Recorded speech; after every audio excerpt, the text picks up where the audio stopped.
Look, I understand that the United States education system is notoriously really, really poor. But you can't be this naive to be sitting there going, oh, true patriots celebrate the 4th of July with fireworks, not, anti-king protests because they're spoiled losers. Do you not know what the Revolutionary War was about? The Sons of Liberty was a famous, violent, rebellious group that was fighting against British rule and British law. They tarred and feathered people. And I know cartoons make it seem like that's kind of fun and hee. It's hot fucking tar that's burning them, and they throw feathers on them and march them through town, and that was any pro-British supporter. They had all kinds of violent protests and boycotts. I mean, the Boston Tea Party, throwing the tea into the harbor, that wasn't peaceful. That was a violent destruction of private property. The Boston Massacre started with Sons of Liberty ganging up on a British soldier that was guarding a custom house, starting to throw ice snowballs at him, rocks, bottles,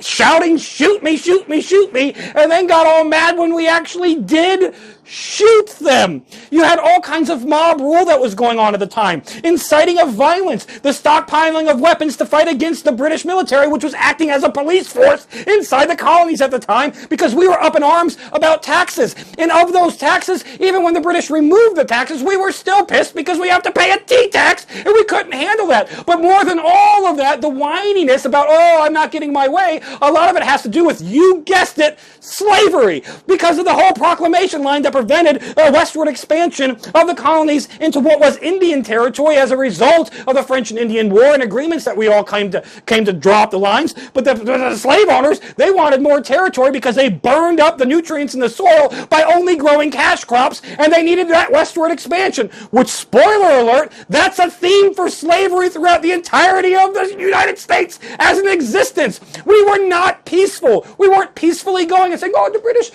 King George III, could you pretty please stop being a dick to us? No, we were violently uprising against them. The whole first battle, Lexington and Concord, of that revolution was a military British police action to come and confiscate guns that the militia was stockpiling. And guess what we did in response? We shot the fucking British.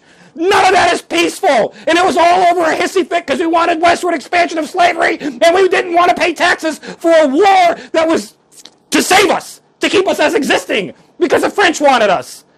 Learn history. I know you might be asking, what does the Civil War uniform have to do with revolution? Nothing. I don't have the money for a Civil War uniform. Revolutionary War uniform yet. I haven't purchased one. My hat does not have 3 corners. I understand that, but we also have a president who doesn't understand that the Declaration of Independence was not Civil War either, so no kings.